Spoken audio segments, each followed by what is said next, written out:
Today we will talk about the subject which will haunt you for the next 2 semesters. Although today you will probably feel that it is something trivial, almost obvious, you will get confused with that because we are going to talk about quantities which are referred as vectors, and you will be confusing vectors with numbers for the rest of the course. All right. So really take this lesson very seriously and solve a lot of problems. More, if you are confused, solve more problems than the number of problems which are assigned. So why don't you try actually to solve every odd problem at the end of the chapter, because with the odd problem you can verify also at least if the answer is correct. Yeah, remember that what is assigned are all problems with numbers in boxes, not just the one which you submit for a grade. All right. So vectors are, I mean, if we have a certain set of items, and in order for these items to be vectors, we have to define 2 operations for those items: addition and multiplication by a number, which actually indicates immediately a difference between a vector and a number. Can you see it?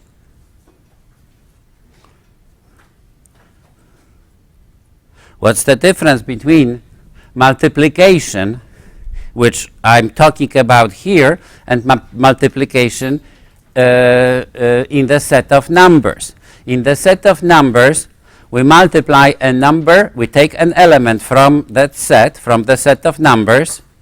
We take 2 elements from the set of numbers, we multiply them, and we will get a 3rd element from that set. We will get a 3rd number. This multiplication doesn't take 2 vectors. It takes a vector and a number. It takes elements from 2 different sets. When we multiply them, well, we'll see how they have to be defined. They have to be defined in such a way that a result is from the set of vectors. So let's start with this, that we have 2 operations. For something to be a vector, we have to know how to perform operations on those items. So, well, one of an example of vectors are arrows, or more scientifically, we refer to them as oriented segments. So we have to have how to combine those, how to add them.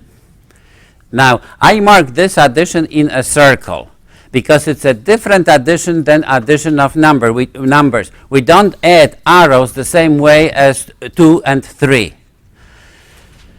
And for arrows, operation of addition is defined. Actually, you can think about 2 alternative definitions. One is that you build a parallelogram. So if you have 2 arrows, you bring them to one point, with the tails to one point. So tails of both arrows have to be at the same point. And then from those 2 arrows, you build a parallelogram, and the diagonal of that parallelogram is the result of addition. Does it resemble addition of 1 and 3 or 2 and 3?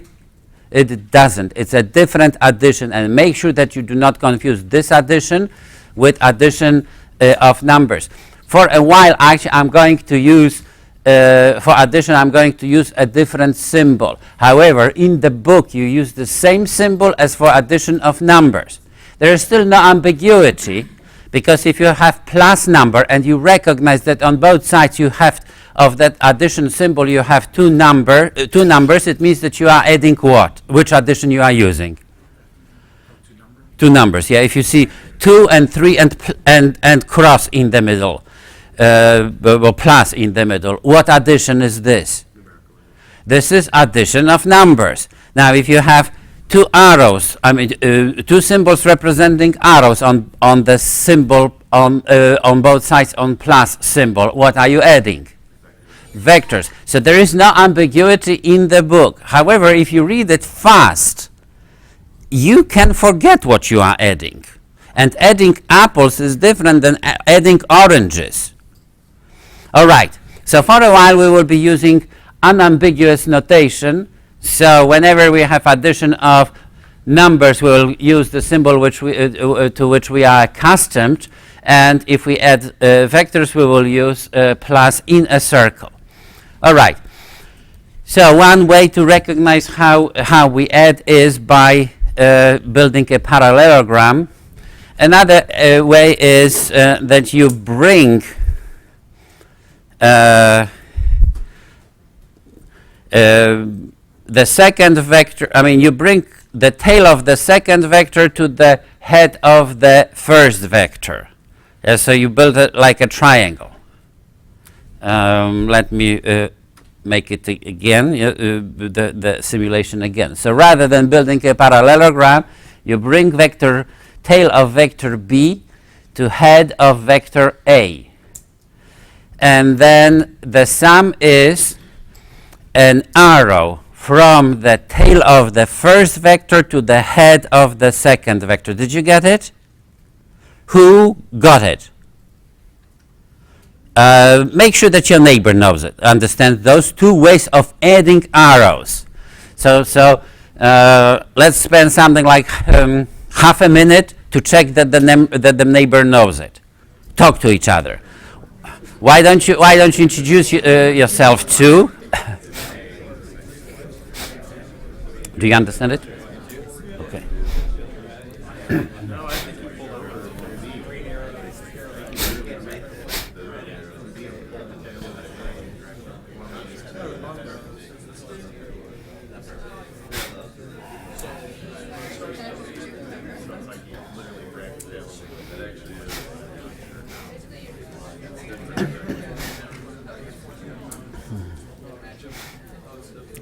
Okay. Let me bring another example, because actually we can have a lot of different items which are vectors, and actually whenever we will have a vector quantity, vector physical quantity, we'll just say that it's a vector, because it is. It follows the same rules as vectors. All right. So I'll show you another set for which, oh no, hold on, before doing that, I have also to define the second operation. We have to say how to multiply by a number. So if I want to multiply a vector, let's say vector A by a number, I take, the result is a vector either in the same direction or in the opposite direction than the vector which we multiplied, and its length and orientation depend on the number. Length of that arrow is equal to the absolute value of that number multiplied by the length of the original vector. So for example, if this vector results from multiplication of vector A by a certain number, what would be the number? Guess. 2. It's about 2, correct. If we multiply by vector A by number 2, we will get another vector, 2 times A. I use also different symbol. Be careful, because the book doesn't. The book will use the same symbol as for multiplication of numbers. How would you distinguish in the book the two operations? One of them is a vector, correct. If you have one of the items in the multiplication to be a vector and another to be a number, it means that you are multiplying vector by a number. Because right now, you know only, in principle, you know only one multiplication. By the end of this course, you will know 4 multiplications. And you will have to be careful not to confuse them. You will. I bet that you will, but be careful, learn to distinguish them. So today we are learning actually a second type of multiplication. Some of you already had different types of multiplications. I mean, particularly if you did something if you went far ahead in computer science. What did you learn to multiply in computer science, for example? Matrices, correct. You learn how to multiply matrices. You learn how to multiply arrays. These are, an array is not a number, and it follows a different rules of multiplication. All right. So let's now go to a second example of vectors. Actually, I want to talk about arrays. And so here is an array, or an ordered set of numbers. We can also, I will also use word triad for that. So an array, here I have an array. Is an array a number? No, array is not a number. It would be like confusing a student with the population. Yeah, a student and populations are two different things, although a student can be a member of the population. But if we think about a group is not a person. All right. Also, a set of numbers is not a number. All right. So let's say that I have two triads. So A1, A2, and A3 are certain numbers, and B1, B2, and B3 are certain numbers. What do I have to do now? I have to tell you something, how to do something. What? How to multiply a triad by a number. This will be the second thing. And the first thing will be how to add them. Correct. How to add them. Well, if we define operation, we will define operation of addition in such a way that if we add two triads, we will get a triad whose first number is equal to the sum of the first numbers of the two terms. Second number is equal to the sum of second numbers of the two terms, and the third number is the sum of third numbers of the two terms. If we multiply a triad by a number, we define it in such a way that we multiply each number of the triad by the number by which we multiply the triad. Yes? What is a triad? A set of numbers, an array. An array. Correct. It's an array which has three elements. You add more than Yes, then it wouldn't be called triad, however. If I have an array which has two numbers, so those two numbers form a pair. Yeah. Yeah, so now how about 4? It doesn't matter. Can you multiply 4 times 3? Okay, try an array with 4 and then an array with 2. Doesn't matter. No, we cannot. Well, we didn't even talk about multiplication of triads so far.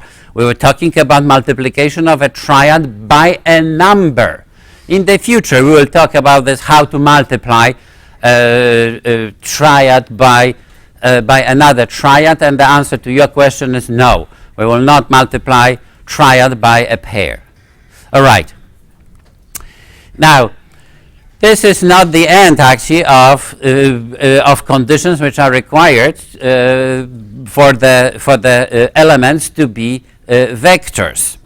And actually, I know that, well, if you already read the chapter, probably you encountered a phrase from which you concluded what a vector is. Anybody read that sentence? What sentence do I mean? What's the difference? Oh, okay. I mean, it's almost kind of common knowledge. I know that a lot of you have this misconception. What's the difference between a vector and a scalar? Those of you who understand what I'm talking about. Yes? Well, say it in a full sentence. All right. I don't think that this is how you learn precisely, but it's close. Yes. So you probably learned a phrase that scalar quantity has only magnitude, while vector quantity has magnitude and direction. And it's misconception. It's wrong. Because there's one I mean, you haven't just finished the phrase.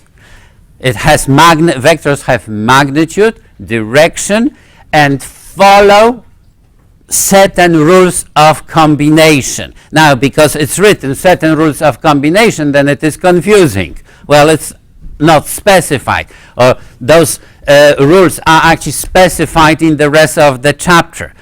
By the way, that part is the most important part about vectors. So vectors are quantities which follow particular rules of combination. If those quantities follow particular rules of combination, we can assign direction to them and we can assign magnitude to them. In the future, for example, you will learn that functions are vectors. Now, what's the direction of function x squared?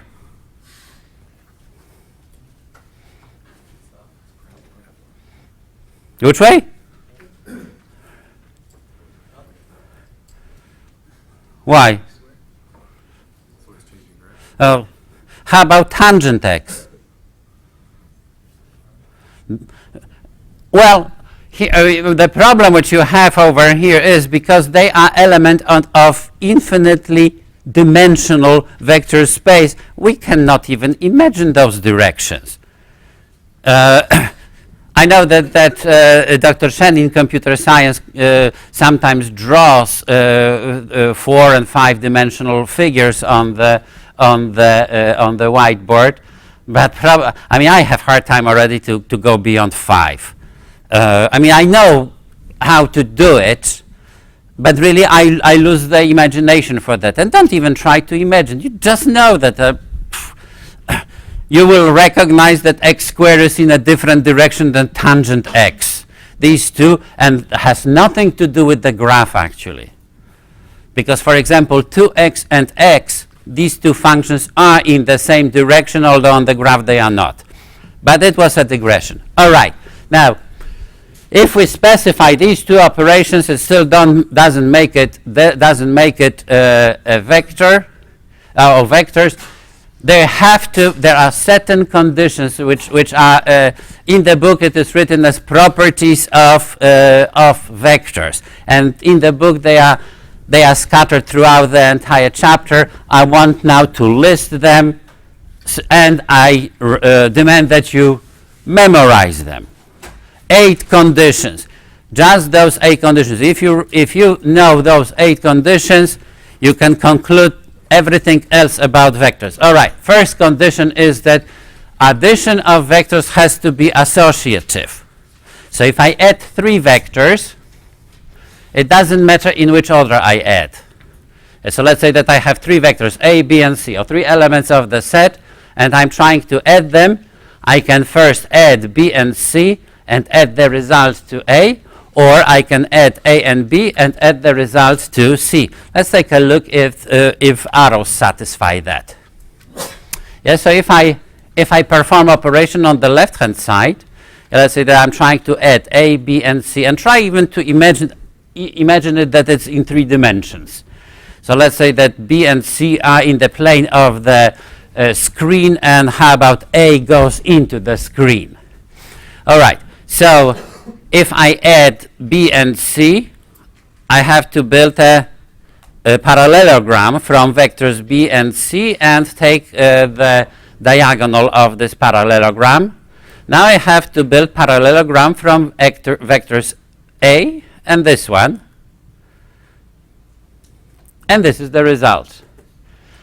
So I would get this arrow if I add the left-hand side. Now let's see what will be different if I add the right-hand side. First, I have to add A and B, which means that I have to use these two to build a parallelogram. And now I have to add it to C. So I need to build parallelogram from this arrow and from this arrow. The result will overlap. Note that no matter how I do it, the result of adding those three arrows together gives me the diagonal of the parallelepiped formed by the three arrows. this parallelepiped. Let's now take a look at example 2. So how about if I add 3 triads? Help me with that. So after each step, tell me how did I use it, or on what basis I did that. Yeah, so instead of having 2 triads over here, I combined these 2 triads and I got that. How did I get this? It's not associative property. This is just from this how I said we are going to add the vectors. I added first number with first number and put it as the first number of the new triad. Second number and put as the second number of the triad. And third number and it's the third number of the triad. All right, now, how did I do this? The same thing, correct. I did the same thing. Now recognize that here I have, this is single number. Now how I do this? Now I'm using associative property. However, isn't it that I'm proving associative property? Isn't it that I'm using the theorem or property which I'm just showing that it's valid? Using a theorem to show that it's valid. A what? Using a theorem to show that it's valid. Well, how do I know that it's valid? Yeah, because I'm trying to show that this is valid. Because you're using the associative property over elements of the array, not over the array itself. So you can Right. Because over here, those of you who are computer scientists, you probably better think in arrays. Over here, I'm showing that addition of arrays is associative. Here, I'm using the fact that addition of numbers is associative. Yes, I believe that addition of numbers is associative. You came with that knowledge already. You know that 2 times 2 plus 3 plus 7, it doesn't matter if you add first 2 and 3 or 3 and 7. In both cases, you will get the same number. Yes, so here I recognize that this number and this number are identical. The second number and the second number are identical. And the third number and the third number are identical because addition of numbers is associative. And right now we are showing that addition of arrays is associative too, from the fact that addition of numbers is associative. All right, now I will do this backward, so I can recognize that this triad is equal to the sum of these 2 triads. I separated, I could pull out that triad C, and I recognize now that this triad is the sum of triads A and B. Right, so look over there that I was able to move parentheses from second and third element to the first and second element, proving what? Why don't you tell your neighbor? What did we show here? We verified that something has associative property. What has associative property? Addition of arrays, correct. Addition of arrays has associative properties. We use the fact that addition of numbers had associative properties. All right. In the set, we have to find an element which we refer to as additive identity. And it is an element for which we put a symbol very similar to 0. And it actually behaves like a 0. If we add that additive identity to any vector, we will get the vector. It's like adding 0 to any number gives me the original number. 5 plus 0 is 5. 7 plus 0 is 7. 0 plus 9 is 9. Okay. With vectors is the same thing. We have such an element that that whenever we add this element using a different addition, then we get the other vector. Now, in the book, very often they misprinted 0 because the book, and consistently, and actually I do too, we use bold letter to represent a vector quantity or a vector. So very often that 0 is not bold in the book. Be careful about it. It should be a bold symbol for a 0 vector. 0 vector and 0 are two different things. Do you see that it has to be different thing? Because if I talk, for example, about arrows, a 0 vector should be what? I'm not asking about specific something, but no, it cannot be a point. Well, we don't know what is magnitude, so don't bring up complicated words because I don't understand what magnitude is. However, you are on the right track that it cannot be a number. That 0 cannot be a number. It has to be a vector, right? So so if I'm talking about arrows, it has to be an arrow, correct? I have to find an arrow. So then if I build this parallelogram, the diagonal is going to be equal to this arrow. Well, think about it. What arrow should I choose? Or where should be the tail and head of that arrow so that if I build the parallelogram, the diagonal overlaps with the side? What do you say?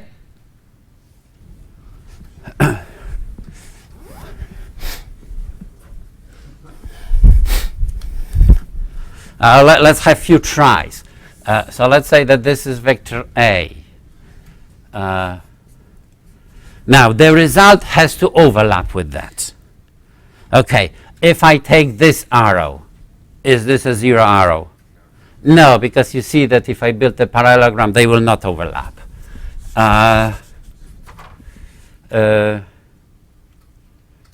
This way. No. This way.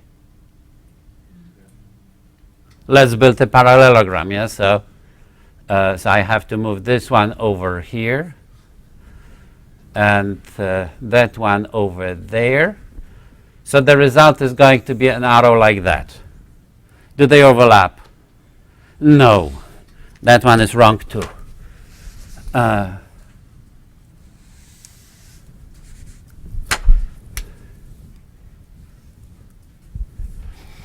Try another arrow. Straight out. Okay, if we take straight out, then I have to build a parallelogram, and diagonal will be sticking out. This one will be wrong too. The tail and the head both be at the tail of that initial vector? The tail and the head of the 0 arrow has to be here. So you have to imagine an arrow which has 0 length. Right, and that is indeed a 0 vector. If I take an arrow whose tail and head overlap, if I add them, this arrow satisfies the condition. And now, no matter what I take for vector A, indeed, this is going to satisfy the equation. Let's now take a look at the triads. Well, I can recognize that if I take a triad A1, A2, A3, I should get a triad A1, A2, A3. Well, and because I add corresponding numbers in the triads, I recognize that I have to have 0, 0, and 0 in the triad. Because when I add zeros, I will get the same triad. So triad 0, 0, 0 is the 0 vector. All right. The third condition which has to be satisfied is that for every element there is an additive inverse. we can also refer to this as an opposite vector. For every vector, we have to, there has to be an opposite vector.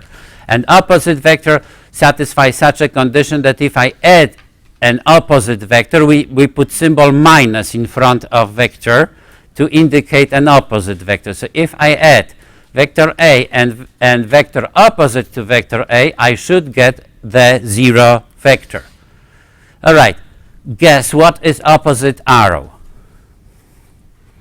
Actually, this kind of, because right now you just have to verify your common knowledge, because I know that a lot of you already heard opposite vector, term opposite, and you have a certain understanding of word opposite. So just verify if that opposite, which you understand, is an opposite arrow. Consult with each other. Well, first of all, let's start with this. How do you think an opposite arrow looks like? Right, it's heading the opposite direction and has the same length. Verify if this is indeed the opposite arrow in this sense. Who votes that it is? Is that the opposite arrow? Right now, I know I didn't show the opposite arrow. This is the arrow. This is the arrow, so what would the opposite arrow be? All right, right. Arrow heading in the exact opposite direction. Prove it. Starting at the tail. You start at the head and move towards the head. Okay. Yeah, let's do it and give me the argument. Yeah, so here I have an arrow A, and what he is saying, well, this arrow will be minus A. Okay, convince me.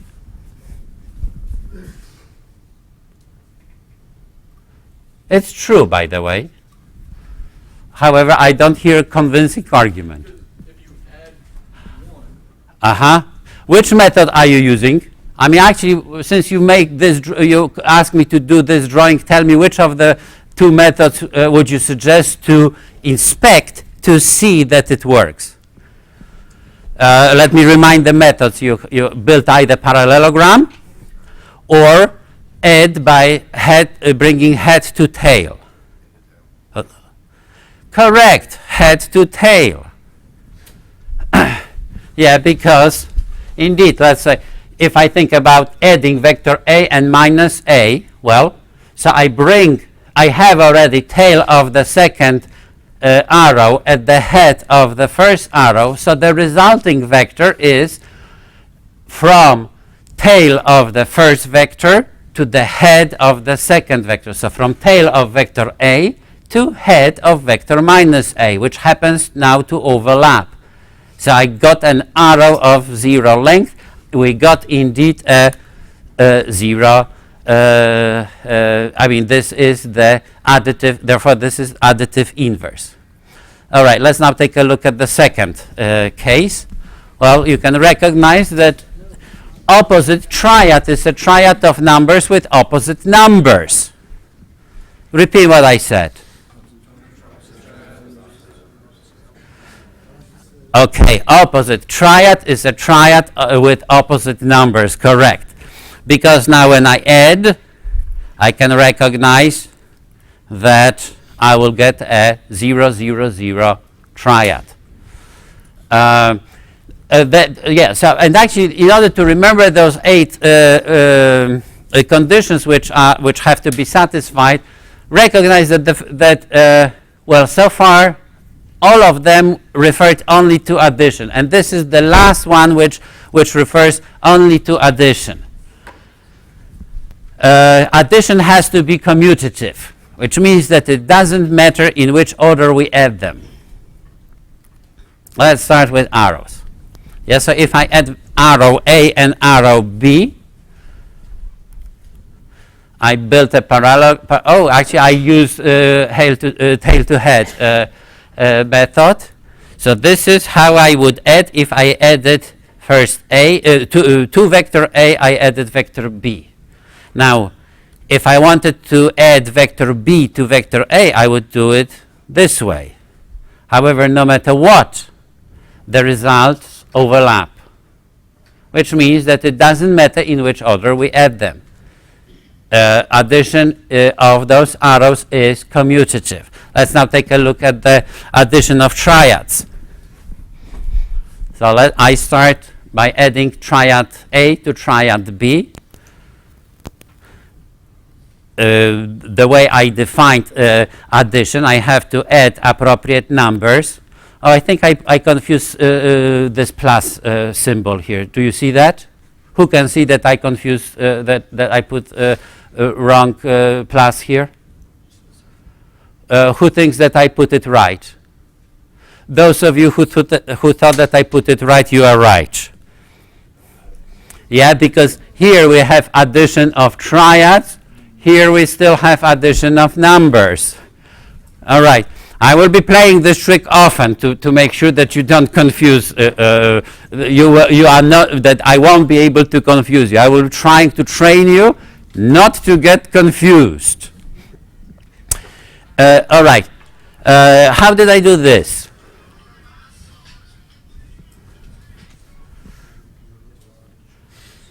Correct. I used fact that addition of numbers is commutative. Now that I'm verifying if addition of triads of arrays is commutative. So I'm not using the same law which I'm verifying, or the same property which I'm verifying. Now I can recognize that if I add them this way, it's adding triad B to triad A. So indeed, addition is commutative. The next four conditions are related with multiplication. So there is a certain type of associative law for multiplication. If alpha and beta are numbers and A is a vector, that if I multiply number alpha, number beta, and vector A, it doesn't matter in which order I multiply. Now, didn't I forget to put a bullet here?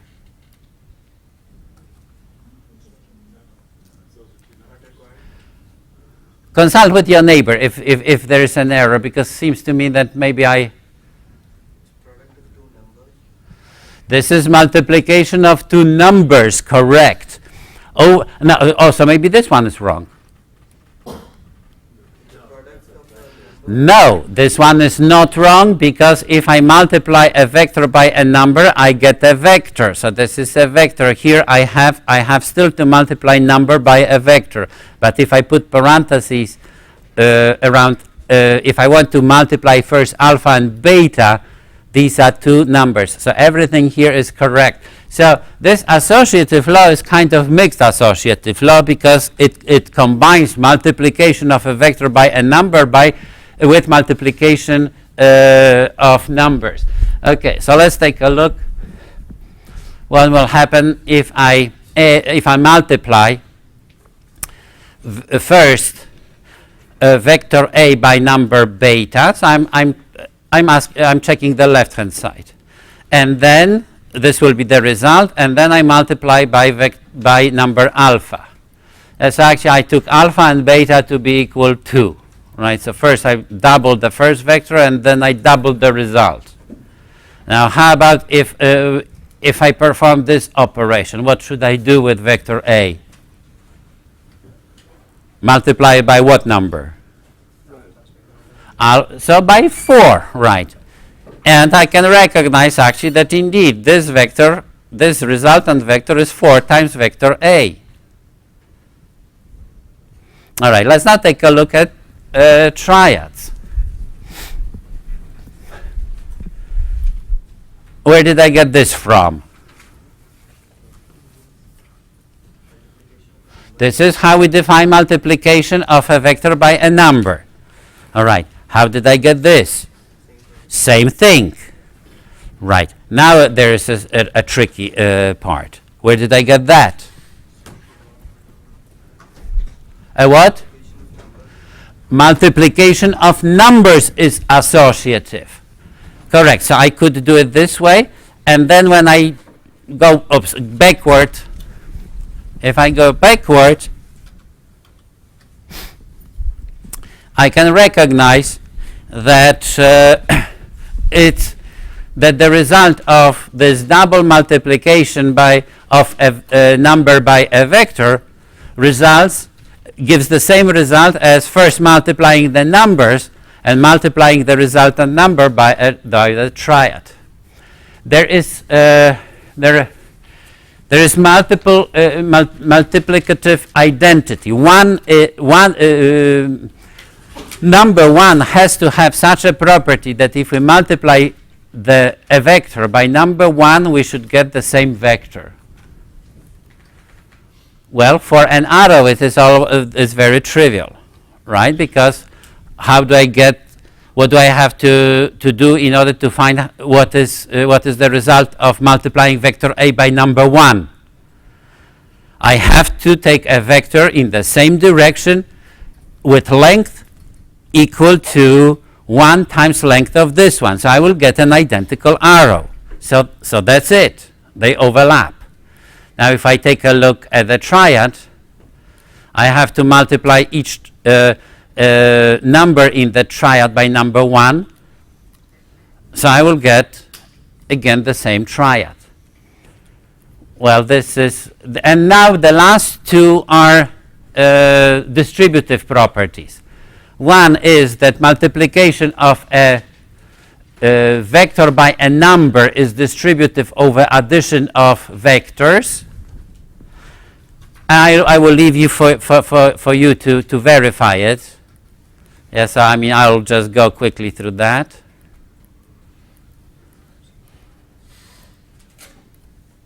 And the second one is that it is also distributive over addition of numbers.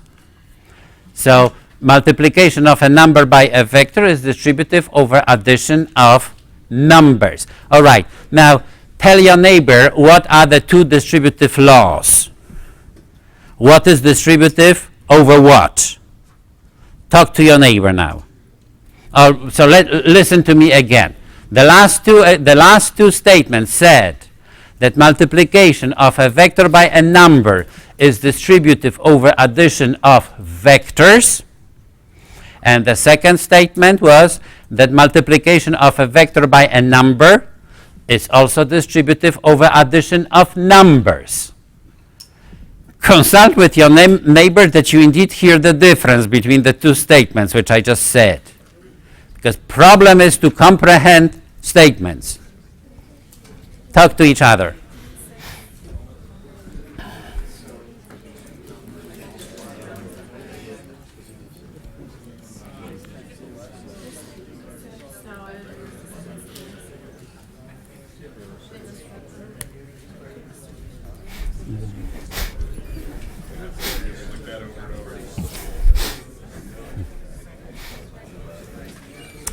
Okay, please don't move. Please don't move.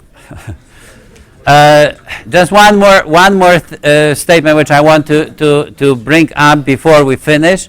It is that any quantity, any physical quantity which obeys these 8 rules of combination, from those rules of combination we can derive others. For example, if we multiply a vector by number 0, we will get a 0 vector. Or if we multiply a vector by number -1, we will get an opposite vector.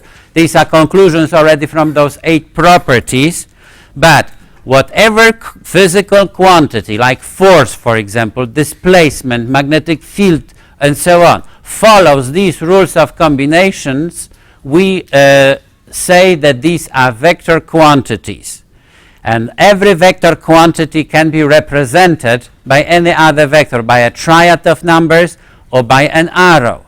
We got so used to that think about force. Can you, because probably this is the only vector quantity which you are most familiar, you won't be able to imagine that force any other different way than whatever you assign to it. You will think about it as an arrow.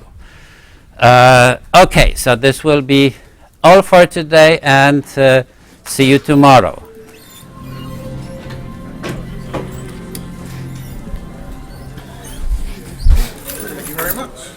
Oh, great. You got it. Yes. Yes, great.